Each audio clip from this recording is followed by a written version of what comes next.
date of 2024. This meeting is now called to order. Let's begin with our roll call. Bowman. Here. Carol. Here. D'Alessandri. Rawson is absent. Roberts is here. Everybody please join me in the Pledge of Allegiance.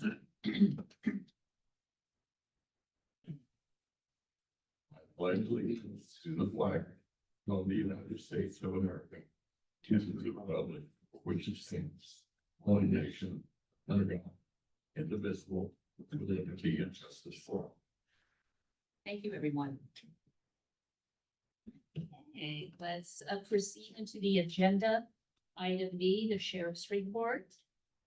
Deputy Sean, welcome. Hello, good evening. I apologize for last time I came to the meeting. I was tied up on something else. So I've narrowed it down, kind of added last month to this one, but it's still fairly quick. So on the second slide, the business park, that's actually right below Duluth's as you're coming up Rancho Cal, that open field. There's been some complaints from residents that they've seen smoke and homeless encampments there. The city's aware of it. It's actually zoned part of the city. It's a private property. But we have teamed up with the city's core team and the metro team. And we've done, you'll see several different encampment removals and zero tolerance. It's there's signs everywhere that it's no trespassing. And so anytime we find anybody on there, we're arresting.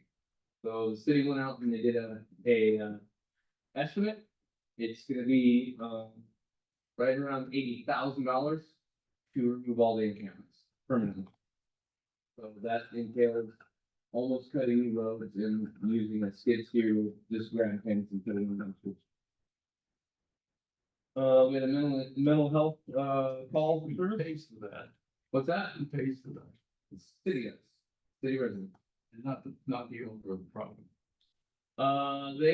They will own a portion of it. They will get some bill of some kind. But not all of it.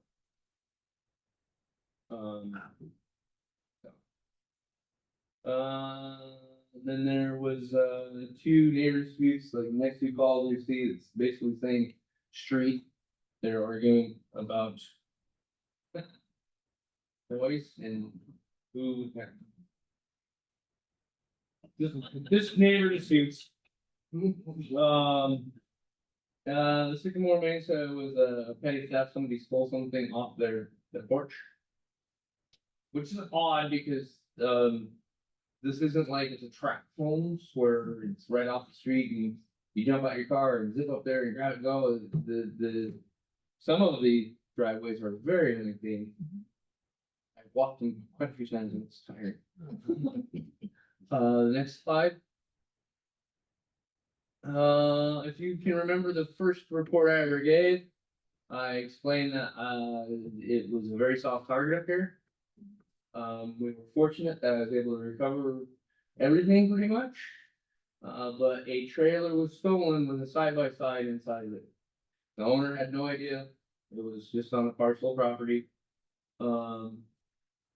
Side-by-side was left. That's what everybody saw on the corner of Rancho Cal and Santa Margarita. It was right there on the corner. It was there for a couple of days, and when I got to it, CHP had tagged it, but I'm like, that doesn't make any sense. They tagged it.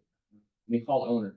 Called the owner. It was an unreported stolen. They actually had a tractor on the trailer, and we tracked it to Lake Elsinore. We were fortunate enough that I could get the Lake Elsinore station to get and sit on it right away. Because as I did that, they were moving items out of the trailer. And it turned out that they had been sold, but we recovered all items from the trailer. And returned the trailer, the mower deck, and some other things to the owner. So we need to tell all your friends that they cannot be parked within eyesight, or it will walk away. And you'll think, oh, here, a tractor. They're very industrious creatures, these. and they will sneak on there, they'll put it in neutral and they'll ride that road and then they'll start.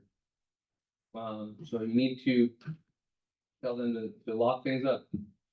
Again, with the business park, that's the third one, that we did at that homeless encampment. The next two are suspicious vehicles. Same vehicle, it's a black Chevy Silverado. It's happening at night. I'm unable to get there and catch this vehicle. It's just being suspicious, driving in up and down the road, backing up. And I don't know, it's weird. But I can't nail it down to one spot. And again, we have a business check. I didn't put it in here, the slide, two things. One, I may have a possible grapefruit theft. I don't know. I was able to stop them. They were in a grapefruit grove, looking squirrely. They saw me and they kind of had the panic look. When you're catching somebody, you're like, ah. And by the time I got turned around, they're all packed up and trying to skedaddle. So I'm like, that doesn't make sense.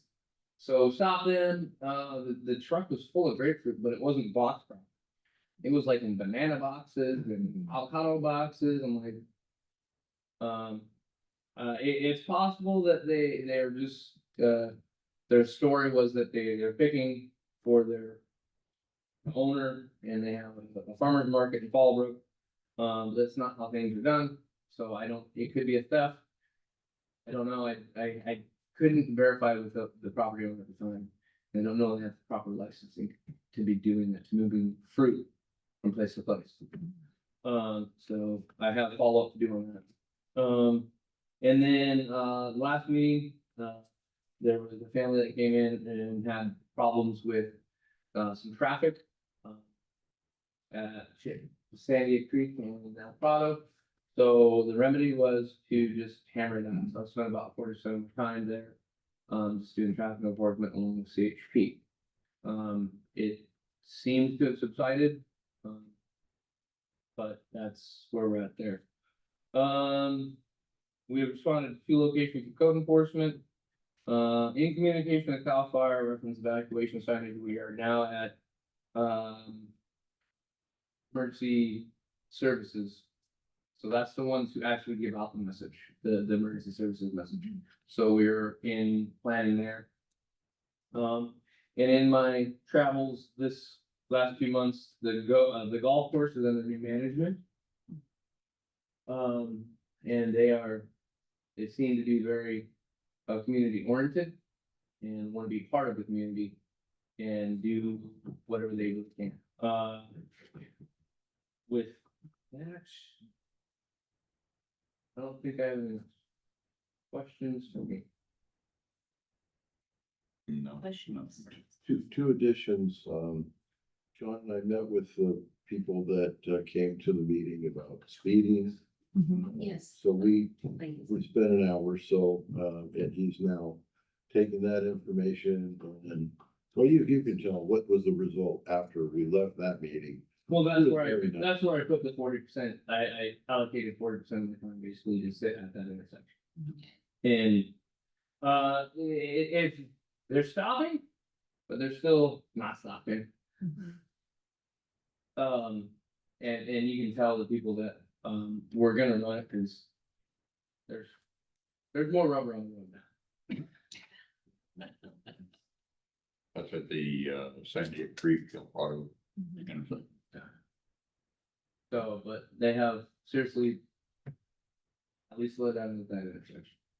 And then when I leave, I have CHP take that spot, but they're right down the road. Usually around Skyrocket.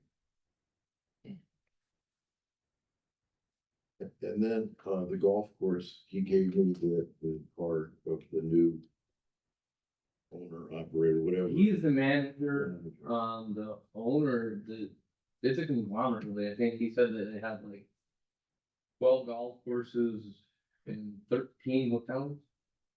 Something like that. I don't for certain on that, but it's a larger operation than just one small golf course. So we'll contact them just to get, because we have known the people who were running it before. So, Previously, right? and then, there's potential bigger issues, what they're gonna do with those roads that aren't built yet, and this and that, so. Okay. We'll try to get that door open, so, we can, have Didn't realize that it was, dialogue. yeah, didn't realize it was for sale again. I didn't. think we've No. been through this a few times with the golf course, if I'm not mistaken. Okay. Very good. Alrighty, no other questions? No. Thank you very much. Appreciate it. Mhm. Okay, moving on, agenda item C, public comments, ladies. No one here. Okay, very good. Then we'll move on. Agenda D, information only. The following items are intended for information purposes only, and they include the financial statements and statement of investment policy. Directors, any comments or questions? No. None? No. Okay, then we'll move on to the agenda item E, consent calendar, which includes minutes of July 24th, 2024 regular board meeting. Second, general fund claims for July 2024. Third is the sheriff's special tax claims for July 2024. Purchase orders, there were none. Directors, any questions? Motion to approve, Okay. second, Second. all in favor, Bowman? Aye. Carol? Alessandri? Roberts, unanimously approved. Thank you, everybody. Okay, we're gonna make a slight adjustment in terms of the agenda. Unfortunately, this evening, we will not have the demonstration of the GIS documentation system. And in lieu of that, we're going to move up agenda item K, which is legal counsel matters. And we will begin with you, Ford. We're gonna start with Star. Oh, we're gonna start with Cyrus. Cyrus, can you hear us? I'm here. Can you hear me okay? Yes, we can. Welcome. Good evening. Okay, I got 3 items I want to cover, but kind of a /4 is quick legislative update, which is that I don't have much in the way of a legislative update, which is good news. So we're in the last 2 weeks of session. I haven't had any bills that I was concerned about earlier got either held if we didn't like them, so we were okay. The last thing I have to watch out for now are what are called gut amends, things that pop at the last minute. Barring anything like that in the last 2 weeks, come the end of session on the 31st, I don't anticipate having any legislation to brief you on. Of course, if you can't hear me, I'm knocking on wood just to, hope that holds. But that's where we're on this session, actually just under 2 weeks. Based on the pace that we're going, we will be working on Saturday. We're going to go all the way to August 31st Saturday before we shut down. But that is, otherwise that's looking good. So moving on now, I've got 3 items that I want to brief you on that kind of are going to be happening over the next 60 days. One comes up in shortly after, about a week after session ends, which is the CSDA, California Special Districts Association annual conference down in Palm Desert. Jim and I are going to rendezvous down there and work on some meetings and projects on background on items that have been discussed previously. So we're going to try to make some progress on that, where we've been kind of stymied here for a while, fingers crossed. We're going to come screaming right back because I just got the email per Jim that we have dates with Cal Recycle up here in Sacramento. That is related back to the organic waste bill. So quick refresher, if you remember the bill itself, which was 613, it said it solved the reporting problem for Duluth. And it said, if you want to apply for a low population waiver, here's how to handle the fact that, you weren't a city and weren't reporting. That's what the bill fixed. The bill, but now I'm informed we may have an issue meeting the low population density number based on census information coming up. So Jim and I are going to be proactive. We are going to approach Cal Recycle and basically say, look, we smoked you on this bill. You tried to oppose it. It went through with flying colors. Let's just work cooperatively and address this issue in regulation.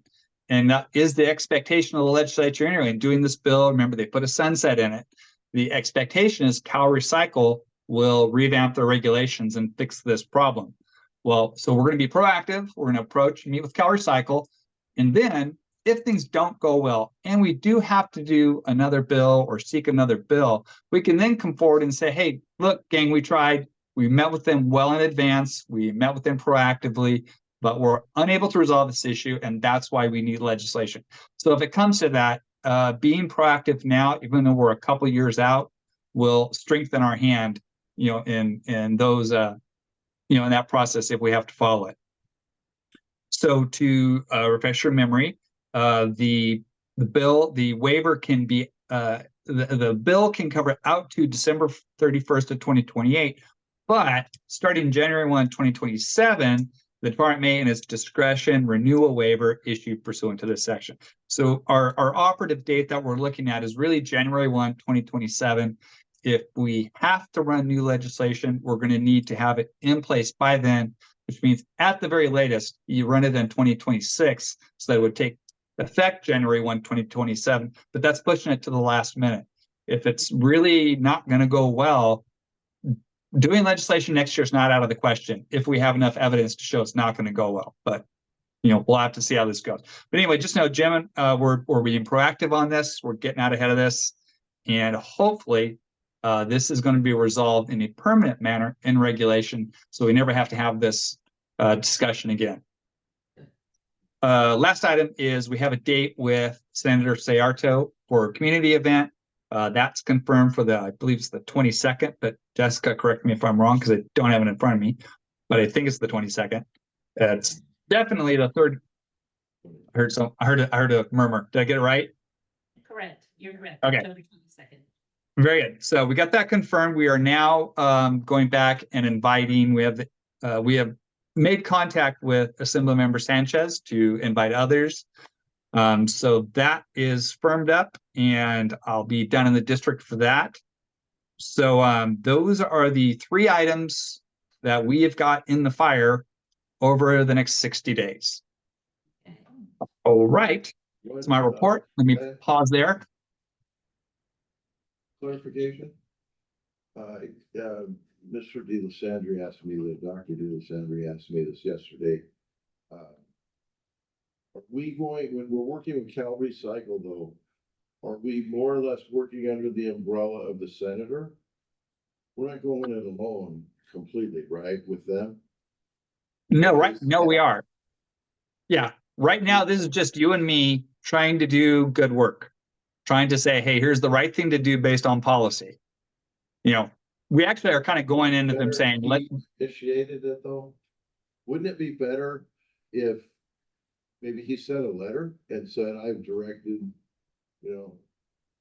Duluth to work with you to get this fixed? You being Cal Recycle? wouldn't hurt. Just to let them know that we're still working with our legislator. It would be good. Do you want me to take that as an action item and get on that? What did you say? If you, I think that would be good. I think it would be helpful. I hadn't thought of it, but if you say go, I will get that in the works right now. I think it would make it easier. I think it was a good recommendation. All right. They haven't been very nice to us over in the back. So, but they'll be nice to a senator. Oh yeah. Yeah. Oh, no, it's a good idea. Okay, so I got 4 action items. Yeah, okay. Okay. All right. All right. Okay, we'll include the senator, but backing us on now. Okay, very good. Questions, anyone first for Cyrus? No. No? All righty, young man. Thank you very much. My pleasure. Always happy to be here, and I look forward to seeing you guys in person. Okay, see you soon. Thank you. Okay, bye-bye.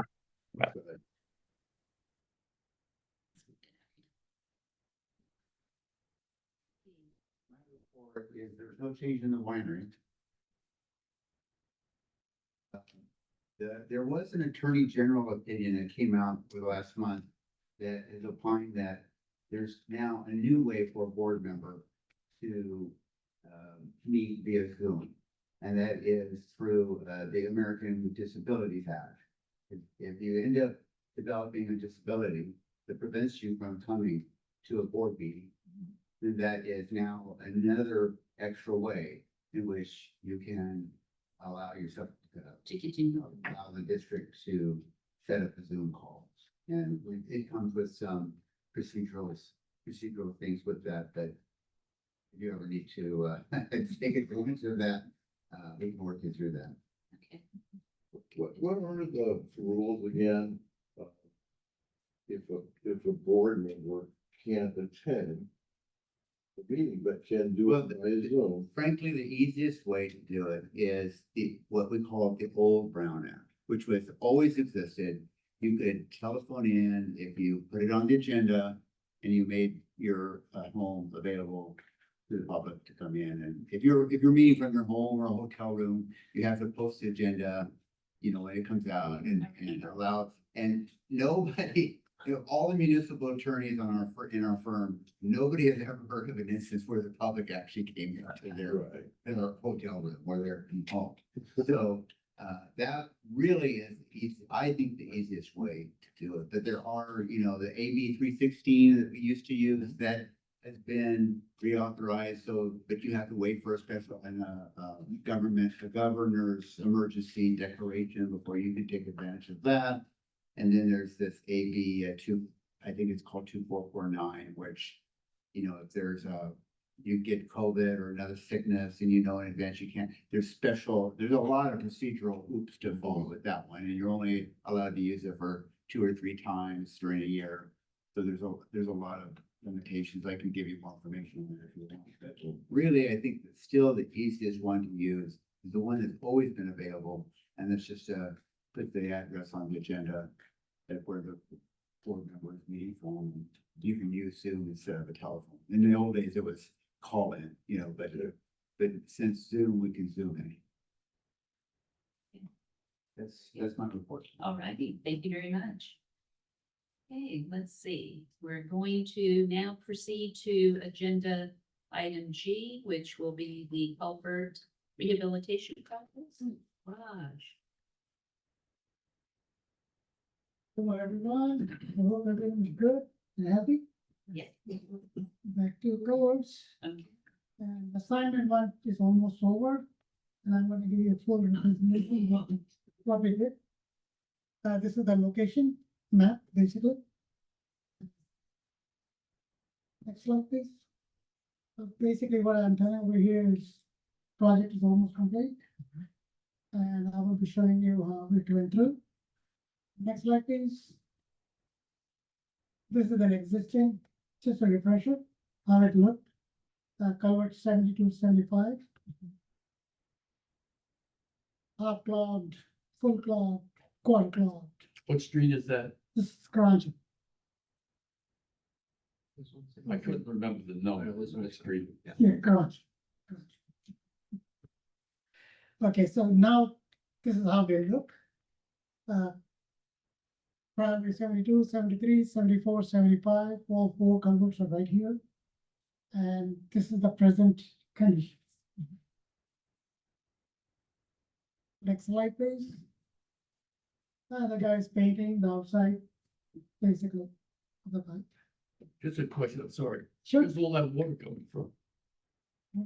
Where was all that water coming from that was in there? I think you were seeing the concrete line. I don't see any The water. paint. Can I go back? It's okay, I'm sorry, it looked like that was water. Oh, Oh, no. This is a reflection. Okay. There's a reflection of light and some black tar in the That's paint. a lot of irrigation. Somebody's gonna go. We lose a very small percentage of the passage area of the pipe, but it improves the flow without going through the corrugation. So the capacity of the pipe is, I think, very close to what it would have been as a new, but that has the bottom where the damage was done covered with concrete now. Okay, very good. No worries. Next slide. This is how it looks. Basically, I showed you in the beginning, there was a hole where the backfill is done now. Where all the water was there and we built the curb wall. If you guys remember.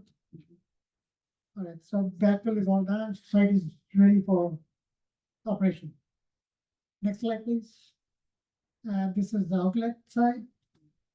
Wherever we needed, concrete slope, we did the concrete slope over there. Slope is basically covered up with concrete, so no washout happens. And it's all cleaned out. Next slide, please. Okay, this is the next pipe, 93B, which is on Corancho and Walter Grande. And next slide, please. And this is how it looked before we attacked it. Almost clogged, full on both sides. Next slide, please. This is the new pipe which we replaced it. This is how we fixed it. That's the lining and paint and everything. Next slide, please. And this is the inlet side. This is how it looks now. Next slide, please. Okay, now we are going to Cynthia Creek pipe of primary 110 to 112. Next slide, please. This is how it looked before. Basically, water clogged on the outlet side. And there were a few holes, so we took it and took care of it. Next slide, please. This is what happened in the last 2 weeks. They were building cut-off walls at inlet and outlet side. This is the inlet side, where you see the forms and concrete is being poured, already poured though. And on one side, the diversion of water is taking place, which is already completed. The pipe, they completed that one first. And then they diverted the water on the other side. So now they did work on those are the 2 pipes. Next slide, please. This is the outlet side where they poured concrete and the guy is finishing it up. Next slide, please. This is how it looks now, all 3 pipes.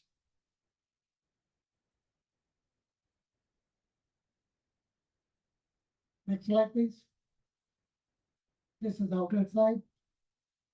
And before you saw was the inlet side. Next slide, please. This is a view. It has to be finished up. And still, the guy has to go there and grade, and all the 3 pipes have to be opened up. So we are waiting, so he can come and do his work. That's the final step, but it's the minor thing. Next slide, please. Okay, Cynthia Creek Pipe 105. Where we did inward lining work and the French drain work underneath it. Next slide, please. This is how it looked before. Next slide, please. And this is what we proposed. How we're going to put French drain underneath the pipe because of a lot of groundwater. See. Next slide, please. And the guy started saw cutting the invert of the pipe. The top is the fan, ventilation fan. And the red thing you see is the saw. Okay, next slide, please. Now you see a clear view. It is sawed through, and certain sections are not sawed. The solid portions which were not corroded, they left them, so the integrity of the pipe remains. All right, so we kept a lot of portion in the middle to leave the pipe solid. Okay, next slide, please. While cutting, one of the embers basically came out and fire started. Oh. So we had to place a guy outside, and he was watering down. Next slide, please. These are the traffic plates which we placed just for precautionary measure. While once we cut the pipe invert, we don't know how it will act. Maybe there will be what is going to go, take all the soil from top, flow away, and we had nothing. So we just took a precaution and placed traffic plates on top, just in case there is a cave-in or washout. Next slide, please. Okay, these are the traffic control for the traffic light, for the traffic lights. Next slide, please. Okay, now the pipe has been cut and removed. Now the excavation started for the drain. That's right. Next slide, you see the drain over there? Basically, they were all done by hand. And you see the solid inward over there? That's what we left the pipe. It's intact. Where's all that water coming from? You could say groundwater, or you could say down. Groundwater, right? Yeah. So the goal is, we'll show a later picture, the pipe is gonna carry that water out the side. The pipe won't, but the French drain. Right, I'm sorry, the front drain, okay. Right. All right, next slide please. Okay, this is the power wash where all the dirt and rust is lying, you could see. Excuse me, is that water from irrigation or is there a spring? I don't know. It looks like to me most probably it is strength and combination of water from irrigation also. Okay. Because whenever the irrigation starts, the water level goes up. Oh. So it looks like it's a combination of both. There are some regulations regarding water, and irrigation going into streams and things that, Yeah, it's going underneath the Yeah. ground, so. Yeah, I think all of those for the most part apply to surface water. but irrigation Be is surface water water. underneath. I know, but irrigation is surface water. So they go down and underneath. Depends on how the soil is behaving, how the soil is draining. And what the drainage properties of the soil is over there. Okay. So we'll be in that. Alright, so this is how we did the French drain. You see the filter fabric first, then rock, and then the pipe, 6-inch pipe. Perforated 6-inch pipe. Next slide, please. Now the pipe is covered with rock. And we are going to burlap it. And put a construction paper on top of it. The construction paper is nothing but the roof paper. Black paper. So no concrete slurry goes inside and blocks our drainage. Next slide, please. There should be one more. Go back. Next. Okay, all right. So this is the inlet portion, which we dug it. That's where all the water is basically coming from the roof. And this is like a pit. And all the water gets accumulated over there and will go through this drain. All right, next slide, please. This is the pit. Basically, now we are putting all filter fabric. Then we'll put, next slide. We put all 3/4 inch rock in there. And a testing tube is also there to see how much water level you got in there. So we left that one over there. Next slide, please. This is the finish up work at the inlet pit after putting the concrete. So all the groundwater stays underneath the concrete and is drained through French drain. And nothing comes in the pipe. Next slide, please. This is the French drain. Where right now you see some water coming from the middle. And the two side pipes are nothing but weep holes. And just in case if the water is not carried by the French drain, it will just come through stone, like a 3/4 inch rock. So there's a lot of water which is basically coming underneath the foam also, which you don't see over here. There's a lot of water coming out. Next slide, please. Okay. This one over here, you see rebars are placed. Wire mesh is placed, and underneath is construction paper, the black one, on top of the filter, just to contain any slurry from cement to get inside the French. Next slide, please. This is all lined up. This is concrete, wet concrete. Next slide, please. This is the cutoff wall, which they are doing it on outlet side. The guy is pumping water. Next slide, please. Okay, let's go back. On right hand side, you see that there's some concrete work being done on the slopes. On right hand side, nothing is being done. On right hand side, there's already existing concrete, so that's why we didn't do nothing.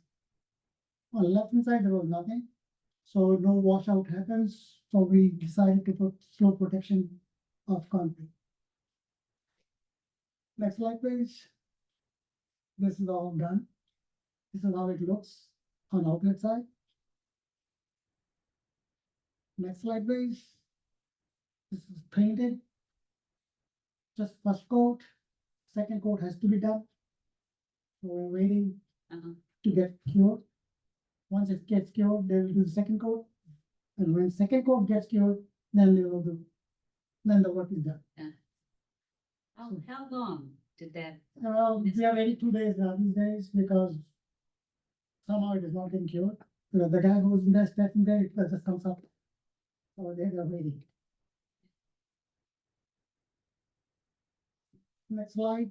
Okay, this is the view from inlet side. Next slide.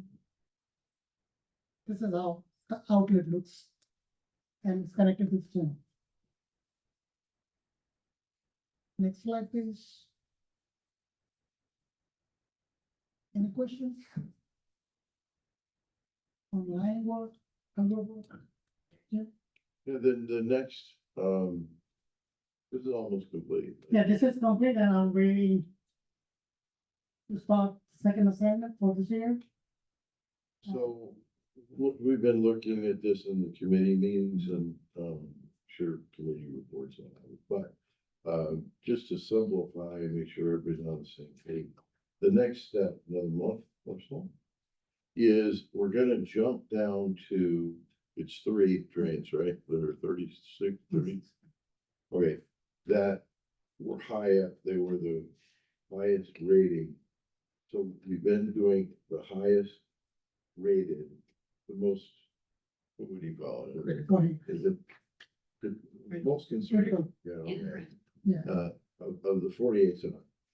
That's done, okay. Then there's some that are more with the B level, all right? That I think we're gonna hold until next time and jump down in this month and pick up those 3 drains that are in 30, that are the most critical.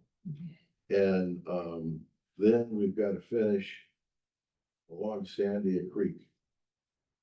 Okay, I can explain that. Yeah, okay, so tell them what you're gonna do there. The You got your French drain. Yeah, the French drain, we got it, okay, on Sandia Creek, I think surface leak, everybody's concerned about. And first we thought that, that drain which we placed will fix that problem. Because everyone was under impression that same water is going down and coming up over there where it's surfacing up. But unfortunately, it's not like that, because from within 1 week, we are watching it. And we have a French drain underneath the pipe. There is no effect. The water is basically coming up on surface at same rate. So it looks like the water is coming from different source, and different source could be from the hills, from the slopes. That's what my assumption is. That was what my assumption was from the beginning. Just to satisfy everyone's curiosity, we did this one. If it cures a problem, then they're done that. Unfortunately, it didn't. So most probably we will do the same thing we did on Coranzo. Or parallel to the hill and to the grove. But rubber barrier or nutrient pad, or you can call tree guard, or root guards, all the way through the, where there is a, I think, culvert is there, so all the water will be catered to the culvert. It's around 400 feet, I think, somewhere there. So, and it is on the shoulder side. So, Like 3 months ago. That was this is where Carancho, just south of Sandia Creek. And that water's been running for years, and so they put the black rubber barrier to try to get the water off the road. So they're gonna try that same thing to get the ag water Only the roadside, yeah. Mhm. and see what happens, just like dig a ditch, fill it in with and see what happens. It's relatively inexpensive. But we've got the rubber in the garage. Yeah, everything there, all materials This is here. labor. Yeah. And see if we can't move that water somewhere else, but not on the road. And, it worked up there, right? It worked on Toronto, very good. And you still water is running through on the sides, it's nothing on the road.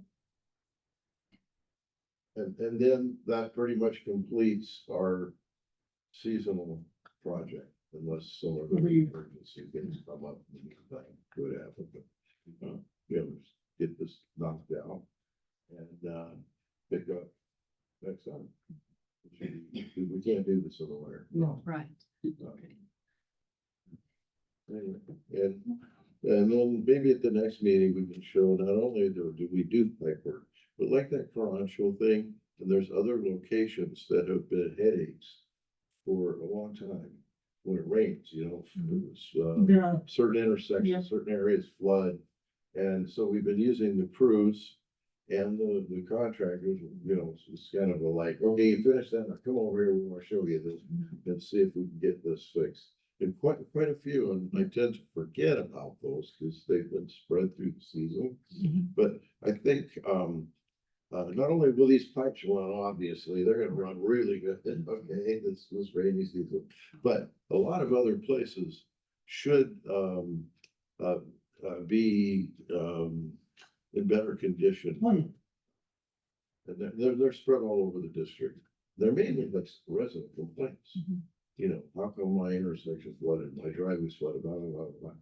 Well, we haven't really had the manpower or the knowledge to be able to fix that, but we've kind of piggybacked.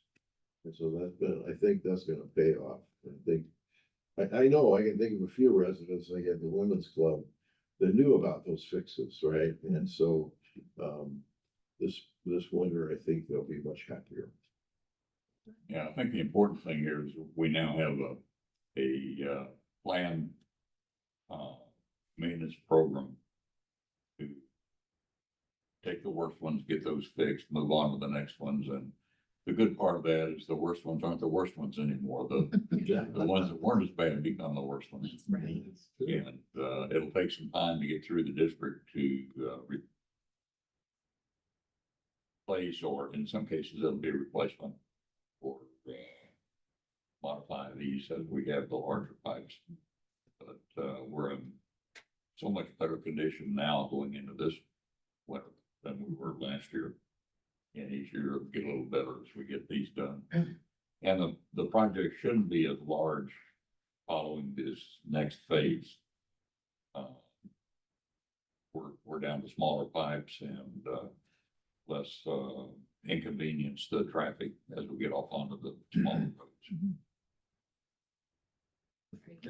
There was some work done on El Prado near San Diego Creek. Mhm. What was that about? I saw that the other day.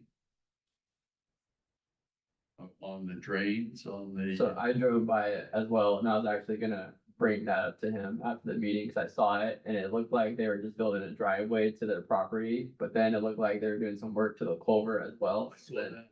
It looked like they were putting riprap or something, and that's when I don't, so that exactly, so that's what I was gonna bring up to you today, but wasn't to bring it up yet, yeah, so we saw people working on the culverts and, yeah. Actually, they're working on Saturday, so I knew it wasn't us. Oh, so even, yeah, so I didn't see them on the weekend, but we did see them yesterday. I'm going to check. Yeah, they were doing something, so, but they were done by the time we got there, so that's when I was gonna check in with you to be like, Was it north or south of? that's it. North side, yeah. So, yeah. Okay, we'll jump on it. Yeah.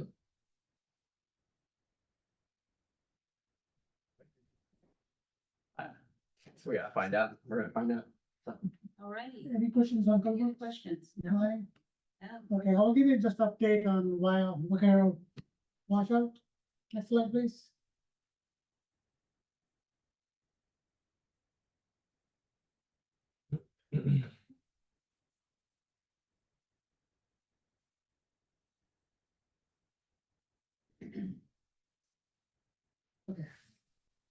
Update washout repair zone 5 to lot number this, in front of culvert 175 and 178. Next slide, please. I think I showed you last time. There was a washout on the private property because of our culvert. And we had to do something over there. If you see over there, you see the washout right with these, where the riprap are.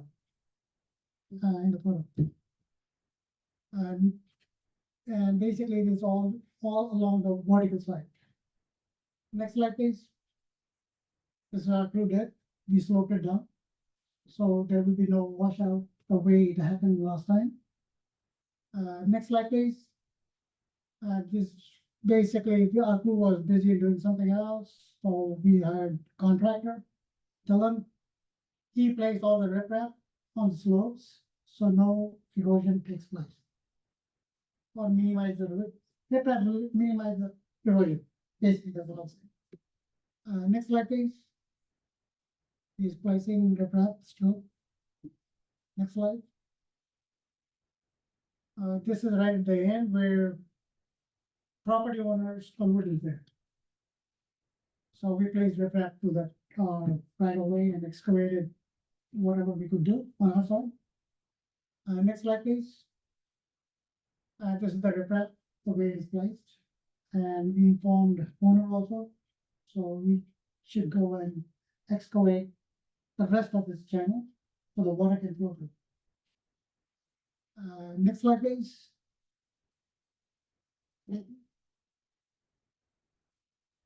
Anything? Anybody? Very good. Yeah, me? Very good. Thank you very much, Raj. The road maintenance and the field report, yeah. Hello, everybody. How's everyone doing tonight? Uh, Right. Oh, great. Good answer. Oh, we can jump into it. Let's go to the next slide. All right, so I got a call down there's a branch down, but we got there, it looked more like a tree down, but you know, some of those branches that fall off oak trees are pretty huge, so got out there, we cleared it up. I left the wood at the side of the road, some of the residents like the good wood, and we did drive by it, it's gone, but its owner already came and picked it all up, so. Although the good wood, we'll leave it there for a day or two, see if the residents want it, if not, we'll come back and we'll pick it up. Okay. Next slide, Isabel. So we had the resident call in about this is actually the culvert Robert's actually talking about. We came in and we did this side, the inlet side. We obviously don't have an excavator and didn't want to track the skid steer down there, so we got down there, we dug this one out by hand. And we took the weed whackers in there, we trimmed it all up. There's a tree branch in the second culvert, not a tree branch, like literally almost a whole tree. Yeah, Sweet. of course. Yeah, so we yanked the tree out and cut it up. Yeah, so that was all shovel work and weed whackers. Next slide as well. So yeah, same thing, it was the weeds were getting a little high, so we're over there cleaning it up, so we decided to clean it up just a little bit nicer and clean up all the weeds surrounding it and make it look a little bit nicer. Next slide as well. Yeah, I was driving by this and I was like, I could have sworn there used to be a street sign when I started here, so we went over there and yeah, we trimmed it up, so at least now you can see it, you know, when you're driving by that, so at least that's good. Next slide as well. Same thing, could have swore there used to be a stop sign there, it's just hiding, so same thing, just trimmed it back. I'm still trying to get to some of these signs, some of them are a little hidden and hard to see the first drive past, so. Just like that one, yeah, so next slide, Isabel. Yeah, so this was the. What was that? I said that was one of our Polish signs. Yeah, exactly, yeah, the one that was backwards, yeah. I was hoping you wouldn't notice that the second time, but I was like, they won't notice, It's a good picture, so of course they're gonna notice. So this was the project we were working on last month when Fred called in and then he said all those good things about us, that's what we're out here doing, we're putting in a V-ditch. Cause when it rains over on this road, the water just sits on top of the road, it's got nowhere for it to drain. So we went over there, we dug out a V-ditch, and there's actually, you see right there, 112, that's one of our culverts. On the other far end of the other side of the street, there's another culvert, so there's access for water to go on both sides. Next slide as well. And then while we're over there, there's a culvert in here, again, there's a culvert in there somewhere, and then so, he let us know, it's like, I have a culvert over here, and then we went over there, and we're like, where? And then so we went in there, we dug all it out. We brought our chipper over, we pulled all that wood out, chipped it all up. Next slide as well. This one, we were actually able to get our skid steer in there, so we got our skid steer in there, we cleaned out so that the water has somewhere to go for the outlet side. We even brought back a couple tanks of water and flushed some water through it just to see if it would do anything. It didn't do very much, but it took some water out, but at least now when it does rain, there's actually somewhere for the water to flow out of now, and I wouldn't say excavated it, but we dug it down deeper, at least another extra 20 to 25 feet. Extra, it doesn't, obviously the wide, angle view, but, next slide as well. This was some pothole repair. This is the street where we share a driveway with one of the residents, and she called in saying that the road was starting to eat up a little bit. So we went out there, we saw cut it out, popped all the old green asphalt out. Next slide as well. And that's what it looks like when we filled it all in. Like, it's not a permanent fix, some of the roads still alligatoring, but it'll at least, not mess up anybody's car that are driving on it. Next slide as well. So this is another spot where the water just sits when it comes to rain, so on Avenue Doro. So I know this one was bid at a crazy number, whatever. So me and Dane went over there and see, well, what can we do in-house at least maybe it'll help a little bit. So we know we dug out the swell with our skid steer. Kind of hard to see, but there's a drain that's kind of sitting there. We kind of set it there as like a guide to where to go off of, so like where we want the water to go. So like we said, we dug the swell out, created a path for the water flow. Next slide, Isabel. Let's stop there. Oh, Is sorry. that the Jones? Yes, Yeah. Yeah. that is it. Jones property. Okay. Yes. Yeah, they would love the permanent fix or the total fix, but that's about 300 grand. So I told them they needed to go get a ballot measure for that. We do what we can do here, and that's it. So that's what we did. We went over there, we saw what could we do, and then, so after we dug it all out, we placed it in there, poured some concrete, and then we actually came back and we flooded the street just to see if the water actually did take the water. No, it doesn't exactly mimic rainfall, but at least we got something to go off of. So when the rain comes, we'll be able to watch it and see what it looks like, but we at least have something to go off of now. And this, we only spent concrete. That's all we got. We already have those drains that's sitting in our yard, so we can do these on a couple of locations that are like this, but don't know what's good. We won't know if it works until the rain comes. So, but until then, we at least have something there. When weeks have rain, that's flooded like for days, Yeah, it right? is. Yeah. 3 or 4 days. Yeah. One of the pipe is plugged over there. Yeah. That is the pipe fully plugged, so. And then on the top, you wanna go back? Yes.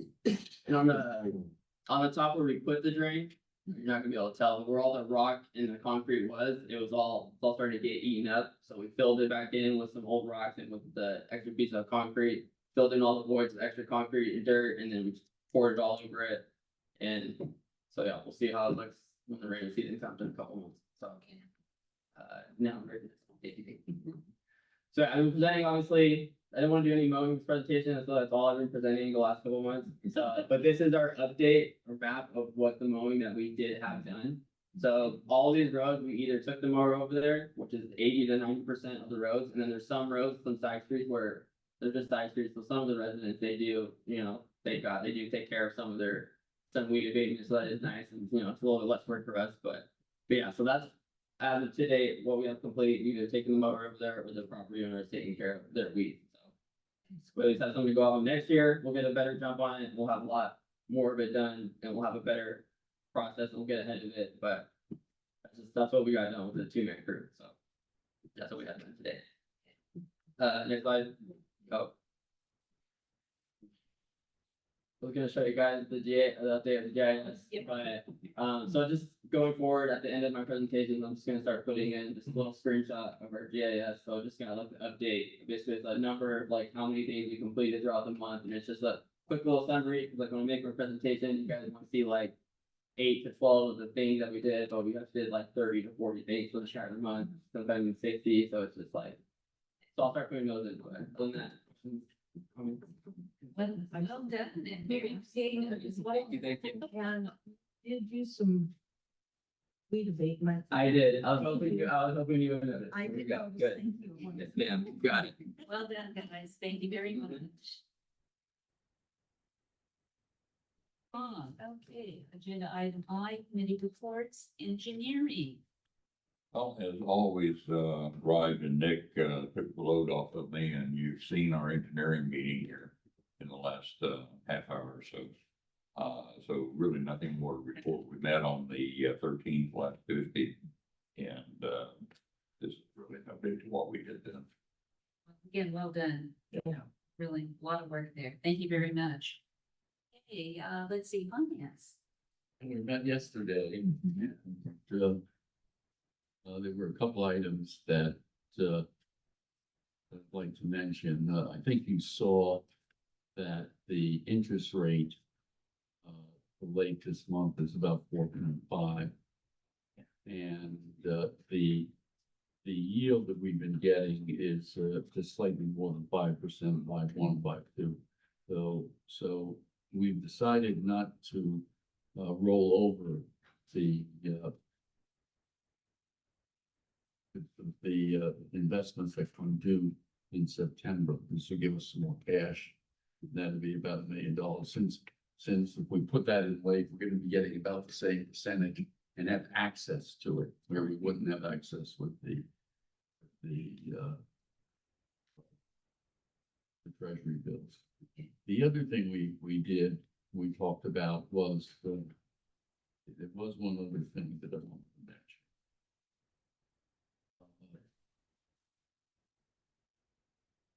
I got so interested in that, got what I did yesterday. There was something else. You did actually review these financial issues related to the That's right. construction. That's right, that's To right. ensure that the funds were there. That's right. So we took from engineering and brought it over to finance and you Right. reviewed that. Yeah. And that was that final comment about rolling over for the next phase. And we made sure that there's funds and all. Yes. Right. Um, That's That right. was, We that, looked at all of the, we actually have a chart here. We talked about making sure that the board gets the charts that are distributed to the committees, and that'll happen at the next meeting, so you can take a look at that, and I don't have to just kind of read out the numbers, but that's one of the things we looked at. And I think we look like that fact that we do have the funds to go forward, so that was something that I think is very good.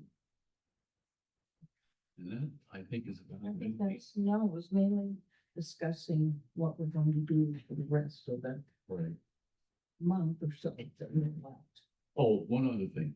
Yes, is one other important thing I would like to mention. That is, it looks like we're going to have the auditing reports in December, the first Yes.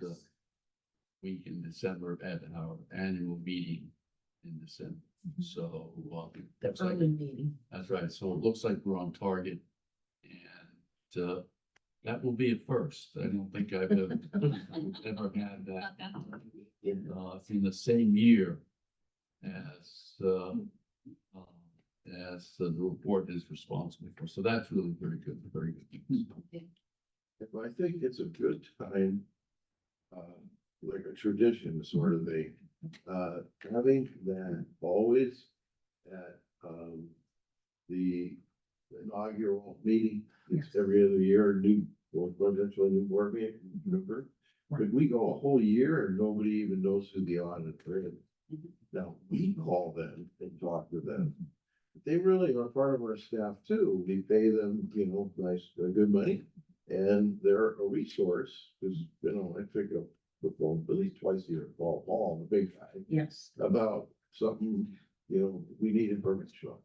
Well, this way, if we have new board members, he and his team, they're gonna meet them right from the get-go.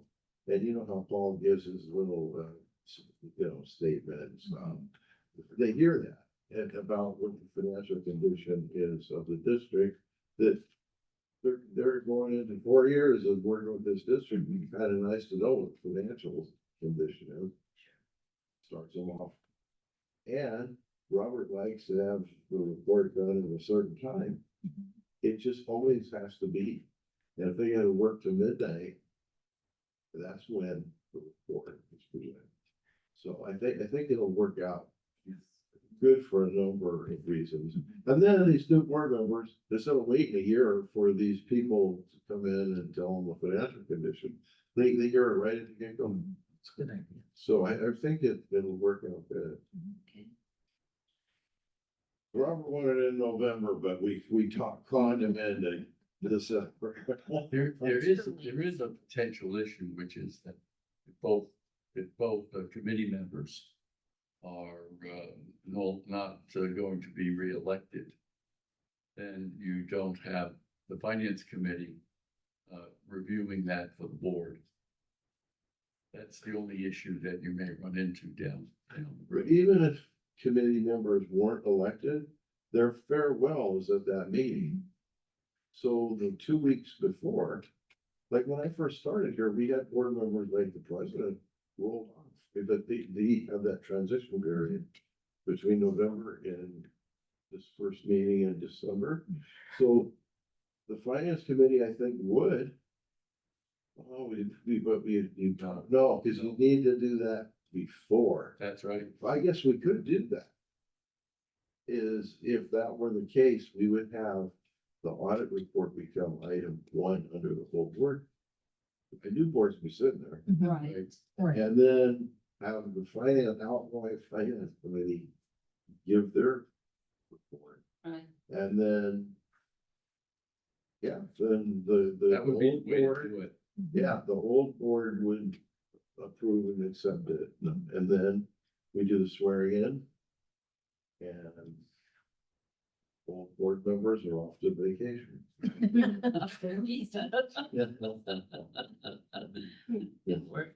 Okay. So, yeah, I think we can kind of Okay. make that work, yeah. Right, Ward? We didn't do that good. Sure. You got the okay. Okay. Shaving. All righty, let's see, legislative committee, we did meet yesterday, but, today you heard from Cyrus in terms of our updates. So I have nothing further to provide to you, he gave me all the goodies today. Let's see, then moving on, agenda J, general manager's report. I have 2 things, that I've discussed in prior meetings. First, I was a little excited a few meetings ago. I'd gone to a conference and I ran into some guy who said, I can generate money for the district for you and be value for your residents. And that would be to put in EV charging stations. So I explored that. And he was all enthusiastic, this vendor, enthusiastic at the, in our meeting at this conference I was at. And then when we did like a phone conference and I gave him all the data and answered all his questions. And it was one of those calls you could hear it go on. Now, you guys like open Sandy Creek backing up down on the San Diego side. But when I gave him the traffic counts, I mean, he thought he might have been able to work with the 4,000 plus that we had before. Yeah. But at like 1,900, which I think is overstated, he said, that's gonna be a real hard sell because they know what percentage of the vehicle trips are electric. Mhm. And then they want it to be a destination, okay, because you're gonna pick people up. All we're gonna get is a certain percentage of our residents that have an EV. And of course, they're gonna do it up here. Why would you go down to Flatland? You do it on your way home or on your way out. But when you apply the numbers, and then population numbers, and I'll say, well, maybe it's about 2,700. And he's like, oh, 27,000? And then that ties to the second little thing I looked into. Anyway, we can just forget that. Right? And then there's the issue of cell service. Because when you swipe your card to get your phone, I don't have one, I don't know what I'm talking about, but somehow you swipe your card. It's like a pump, and they charge you for your. Yeah. Well, those things are run by cellular. It's called. But anyway, he wasn't as concerned about that. when we talked to them. And some of the, well, they could find a location, you know, like around Del Oro or something, you guys could sell service. My house, yeah. They thought that was, we could work with that, but, and then they can also tap into Frontier and do it by cable. Always cheaper. Some way, anyway, that worked out okay, but it's just, we don't have the numbers.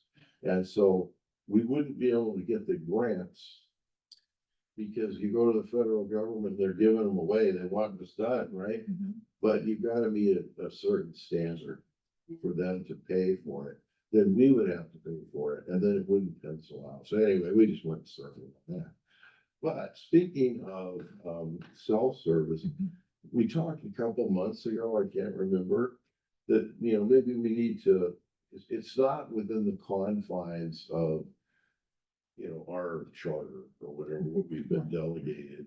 But I checked with, Ward, and there is, like a communications that we could, if we wanted to do something about cell service and make it where we're legitimate to be involved in that, we could go to LAFCO and get this broad base, I think it is called broadband or something like that.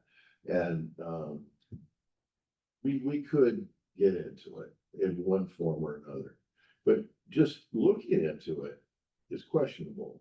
But so we're okay. We're not on thin ice here with me spending some time getting up to knowledgeable about cell service. So Ward has an attorney that all she does is So, yeah, FCC. right. FCC. And so we spent an hour on the phone with her, educating us, I guess, as to kind of how the whole thing works. And I don't think, Chuck would have better understood it than me, being an electrical engineer, but how it all works, but. Anyway, we have a tower, just to kind of pass along the information. We have, how many towers do we have? I know there's one. They found it. I think it's just one. There's a tower next to water tanks, and the property is owned by the water district. And on this tower is sheriff department, us. So when we call these guys out in the field, we have an antenna there. Water district, school district for the school buses. I believe the trash company, a whole bunch of them, but they're all service providers to us. But what's not there is a cell. What does she call it? It's around. Whatever, runs the cell in a site service. Okay. So she thinks, and there's so much data, she's looking at a computer screen and just pulling up. I mean, they know everybody who's got any kind of antennas up here or whatever. So that's FCC, I guess. Anyway, I'm not sure where I'm going with this, but it seemed that, well, one, I think she volunteered to do some digging around and see if any of the cell companies had any interest in that tower. And try to lure them, you know, but because, you know, it's business. If they're not getting enough pennies or whatever, they're not getting paid. So that's the problem.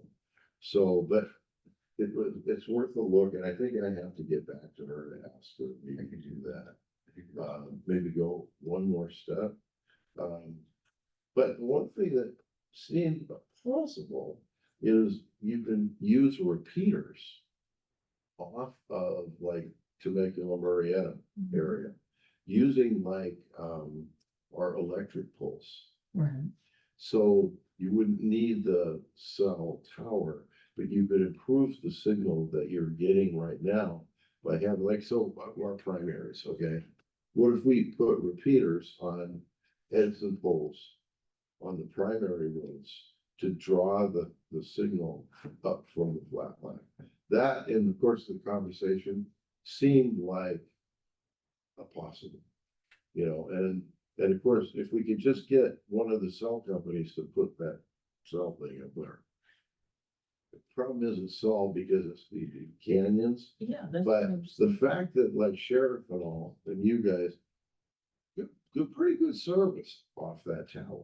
Uh-huh. So, I would be like night and day, I suspect, if we could get something there. And, so did that kind of where we left it, I was out on the, so maybe next time, you should loop in the engineering, because that's not even electrical. I mean, like I said, That's nice to be. I have this phone, but So we. used to. Anyway, you know, Now it's so, you. so roll the dice, that one here. That's gonna be temporary, Jim. I'm sorry? That's gonna be temporary plan because Starlink is taking over. All the cell companies are gonna go out of business with the Starlink. Well, we've seen that before, at least in my lifetime. You go from one to the next to the next, you know, like, well, we used to. What was it, cable, what the TV used to be. Halogen lights, Yeah. now everything. Starlink is through satellite. The Home Depot is removing all Okay. the. Pointing toward Mount Wilson.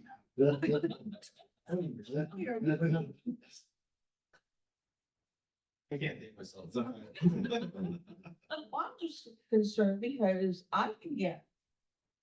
I can use my phone at my house to go down my driveway, you can't get Can't. any. Yeah. you can't. Same with Debbie, but Right. we're on the edge, so we get. You know, And even then, it's only on one side of the house. that's right, because you know, the other side of it doesn't. Yeah, Yeah. it's only on one side of the house, yeah. Yeah, So you- so, anyway, that's just an update, they're gonna help you. Who do you think owns that tower? It's amazing what these FCC people know. Well, who owns it? Who owns it? iHeartRadio, Heart radio, that's right. That's right. Really? yeah, which was originally a Christian deal. Uh-huh. And they swipe, well, they, I'm not you guys do. But yeah. Then, Yeah. music company Yeah. picked it up and they knew it in foreclosure or something. Wow. And, She was all. and, iHeartRadio, they have a lot of stuff, because I'll be driving and I hear that this is Right, iHeartRadio. right, And in talk shows and stuff right. like that. So, but, now this actually, I'm going back to like Keith or Rock. This preacher guy was doing, you know, religious round the clock things. And so he's the one who actually built that tower. And then the rest is doing it. Wow. Can you give us third? Okay. So, Well, yeah, keep us the in. wife off when he did it. Oh, well, interesting, because people do ask, you know, and then you always have to warn everybody if they're coming up for a function or visiting or whatever, where you won't have any cell service, so don't get lost. Yeah. So, okay, keep us informed. Thank Okay. you. Okay. Anything else? Anyone? Anything to add? No? Okay, being no other board business, thank you, everyone. This meeting is now adjourned. What do you mean?